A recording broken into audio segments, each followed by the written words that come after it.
नमस्कार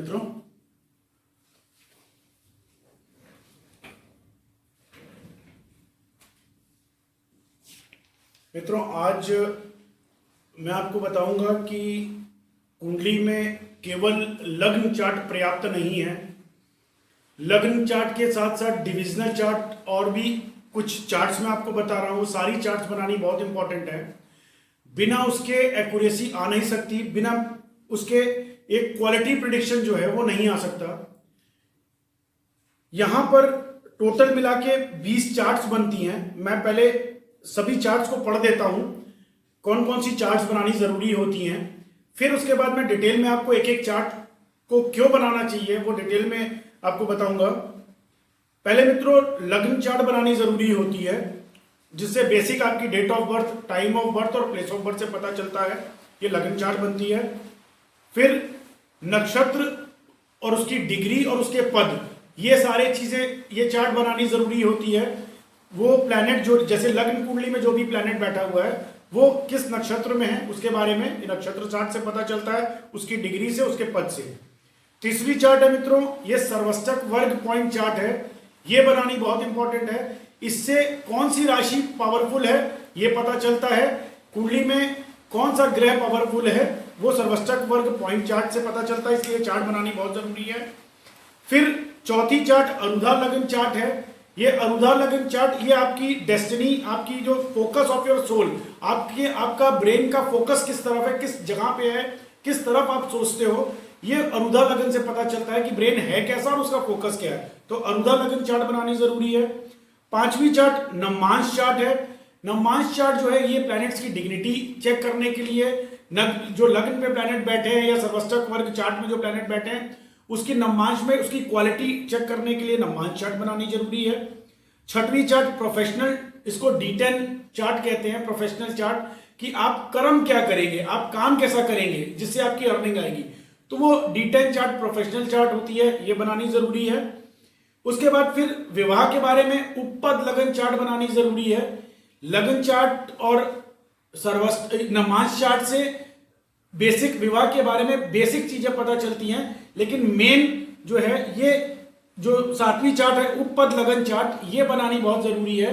इससे आपकी मैरिड लाइफ की बारे में, आपके मैरिड लाइफ, आपके पार्टनर के बारे में सारी चीजें पता चलती है, उनका टेम्परामेंट कैसा होगा, ये उपपद लगन चार्ट से ये बनानी जरूरी होती है। इससे वो चीजें पता चलती है आपके स्पाउस के बारे में।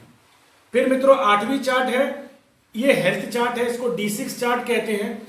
ये हेल्थ चार्ट बनानी भी उतनी इंपॉर्टेंट है कि भाई वेल्थ आपके पास है और आपकी हेल्थ ही अच्छी नहीं है, तो ये D6 चार्ट, हेल्थ चार्ट बनानी भी जो है बहुत जरूरी है।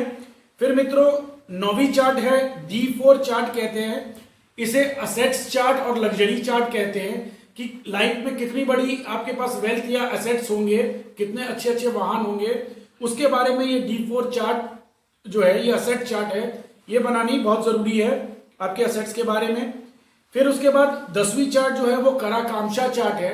ये कराकांक्षा चार्ट जो है ये भी आपकी प्रोफेशनल डेस्टिनी के बारे में बताती है कि लाइफ में अभी आपने कुछ किया, फिर लास्ट में आप मिडिल एज में कुछ किया, फिर लास्ट में कुछ किया, तो ये कराकांक्षा चार्ट है। ये प्रोफेशनल डेस्टिनी, एग्जैक्टली किस काम को आपने बहुत लंबे समय किया, जो आपकी लाइफ एंडिंग के समय में आप काम करते होंगे, या बेसिक सबसे बड़ा काम, जैसे एग्जांपल कोई डॉक्टर है तो वो सारा जीवन डॉक्टरी कर रहा है, ठीक है, या कोई एक पर्टिकुलर कोई बिजनेसमैन है, किसी का पर्टिकुलर फूड चेन का काम है, तो पूरी लाइफ कोई रेस्टोरेंट खोल के चल रहा है, फूड चेन का काम कर रहा है, वो कराकांक्षा से क्लियर होता है कि वो उसकी प्रोफेशनल डेस्टिनी वो धरती पे आया किस लिए है, वो कराकांक्षा चार्ट से पता चलता है। फिर 11वीं चार्ट है मित्रों पुष्कर नवमांश चार्ट है। ये पुष्कर नवमांश चार्ट पर्टिकुलर डिग्रीज होती हैं, जो कि जो लग्न कुंडली और नवमांश कुंडली के बीच की कुछ पर्टिकुलर डिग्रीज होती हैं, उसमें कोई भी ग्रह अगर इस पुष्कर नवमांश में चला जाए तो वो अपने रिजल्ट्स पॉजिटिव कर देता है, वो कंफर्म हो जाता है कि वो महादशा आपको फेवर करेगी ही करेगी। वो पुष्कर नवमांश कैलकुलेट करना मोस्ट इंपॉर्टेंट है। ये पुष्कर नवमांश डिग्रीज को कैलकुलेट करना, उसमें राहु भी पुष्कर में हो सकता है, केतु भी पुष्कर में हो सकता है, शनि भी हो सकता है, बृहस्पति भी हो सकता है। जितने ज्यादा ग्रह पुष्कर नवमांश में होंगे उन डिग्री में पर्टिकुलर, उतना बढ़िया स्मूथ लाइफ आपकी रहेगी, उतना आपको आनंद मिलेगा, उतना आपको राजयोग मिलेगा। फिर 12वीं चार्ट मित्रों इंदु लगन चार्ट है। इंदु लगन पर्टिकुलर एक डिग्रीज होती हैं। ये पर्टिकुलर ये कह सकते हैं कैसा 12 खाने में से एक ऐसा हाउस होता है जिसे इंदु लगन कैलकुलेट किया जाता है लगन कुंडली से और चंद्र कुंडली से।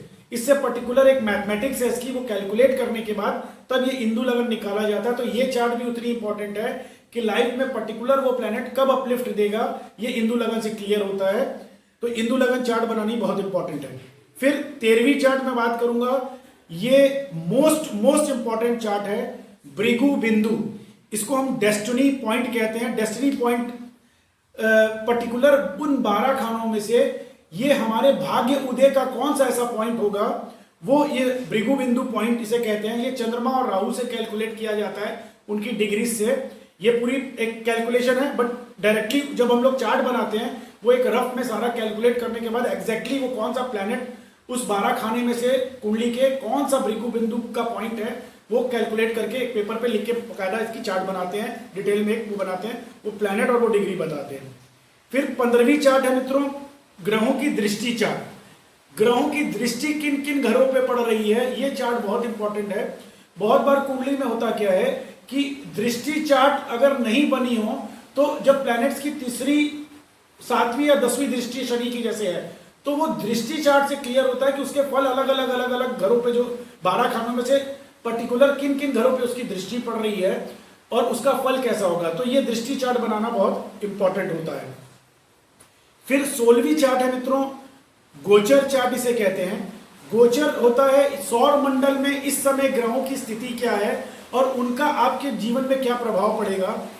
और ये गोचर चार्ट से क्लियर हो जाता है कि आज के समय में जब आप कुंडली बनवाने आ रहे हैं या कुंडली बनवा रहे हैं या फोन पे कुंडली की प्रेडिक्शंस ले रहे हैं, उस समय का गोचर आसमान में सौर मंडल में ग्रहों की स्थिति क्या है वो आपकी लगन कुंडली सर्वष्टक कुंडली के साथ उस पर ये सुपर इम्पोज करते हैं। ये सारे जो गोचर में चल रहे हैं बृहस्पति शनि राहु केतु वो सारे उस पर सुपर इम्पोज करते हैं, उस पर डालते हैं और चेक करते हैं कि इस साल ये अगर बृहस्पति धनु राशि में बैठा हुआ है तो उसका आपकी कुंडली में कितना बड़ा प्रभाव मिलेगा। इसलिए ये गोचर चार्ट बनानी बहुत जरूरी है। फिर मित्रों 17वीं चार्ट जो है 17 ये महादशा चार्ट है। ये आपके ट्रांजिट चार्ट इसे कहते हैं। महादशा कुंडली में वो ट्रांजिट होता है अलग अलग प्लेनेट के हिसाब से उसके एक टाइम फ्रेम तय होता है। 16 साल, किसी का 16 साल है, किसी का 6 साल है, किसी का 7 साल है, किसी का 19 साल है। ये ग्रहों के हिसाब से अलग अलग टाइम फ्रेम तय होता है। इसे महादशा चार्ट कहते हैं। ये बनानी बहुत इंपॉर्टेंट होती है। ये अमूमन सारे एस्ट्रोलॉजर बनाते हैं, ये बनानी जरूरी होती है, ये बेसिक है। फिर इसके नीचे फिर 18वीं चार्ट जो है अंतरदशा और पैतंतर दशा चार्ट है। ये इसको सब ट्रांजिट चार्ट कहते हैं। जो अंतरदशा जैसे महादशा मैंने बोला लंबे फ्रेम के लिए होती है, फिर उसके नीचे अंतरदशा 2-2.5 साल के लिए, फिर पैतंतर दशा करीब करीब 2 महीने 2.5 महीने की पैतंतर ट्रांजिट्स होते हैं। तो ये बनानी जरूरी होती है। फिर 19वीं चार्ट जो है ये सूक्ष्म दशा चार्ट है। ये सूक्ष्म दशा चार्ट जो है ये हर तीसरे चौथे दिन कौन से ग्रह बदलेंगे, कितने बज के कितने मिनट से बदलेंगे, उसके लिए ये स्टॉक मार्केट में जो लोग इन्वेस्ट कर रहे हैं या किसी की तबीयत खराब है कब वो हॉस्पिटल से बाहर निकलेगा या कोई टफ टाइम चल रहा है तो उससे किस तारीख को कितने बजे से वो ट्रांजिट चेंज हो रहा है वो सूक्ष्म दशा से ही पता चल सकता है। ठीक है, इसलिए ये चार्ट बनानी जरूरी होती है। मित्रों 20वीं चार्ट जो है ये चंद्र कुंडली और चलित कुंडली है। ये चंद्रमा से आपने सुना होगा चंद्रमा से राजयोग। तो ये चंद्र कुंडली से ग्रहों का एक लग्न कुंडली होती है, दूसरी चंद्र कुंडली। जो चंद्र कुंडली से पता चलता है कि कुंडली में कौन कौन से राजयोग बन रहे हैं चंद्रमा से, जैसे चंद्र अधि योग, ये सारे जो राजयोग हैं इसी से पता चलते हैं। तो चंद्र कुंडली बनानी जरूरी है। ठीक है, क्योंकि चंद्रमा हमारे मन का कारक होता है। तो चंद्रमा से क्या प्रभाव पड़ेगा या चंद्रमा से कौन सा राजयोग बन रहा है ये चंद्र कुंडली एनालाइज करनी बनानी जरूरी होती है।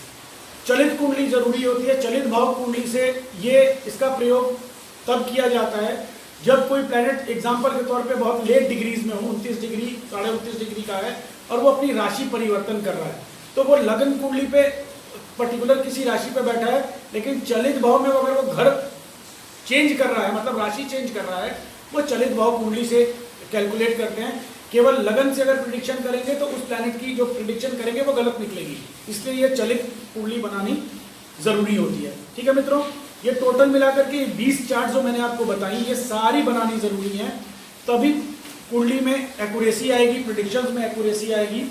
और इसीलिए ये इतनी डिटेल में चार्ट एनालाइज करने के लिए मैं ये पूरी ऐसे फाइल बनाता हूँ। ये डिटेल में सारी चार्ट्स ऐसे बनती हैं, फिर उसमें कलर का कॉम्बिनेशन देता हूँ। इस तरीके से सारे कलर के कॉम्बिनेशन होते हैं, ये जो हाईलाइटर से हाईलाइट कर रखे हैं कि किस किस राशि में कितनी कितनी पावर है, ये सारे इस तरह से चार्ट्स बन करके ये पूरी डिटेल में हाईलाइटर्स यूज करके क्लियर होता है कि कौन सी राशि की कितनी पावर है, अच्छा है या बुरा है। वो अलग अलग मैं स्पेसिफिकेशन की चार्ट क्लाइंट को साथ में देता हूँ कि किस कलर का क्या मतलब है। ठीक है मित्रों, इस तरह से पूरी डिटेल बनाने की इसकी 5000 फीस लेता हूँ, तभी ये एक्यूरेसी आती है प्रेडिक्शन में। ठीक है मित्रों, अब ये आगे के वीडियो में मैं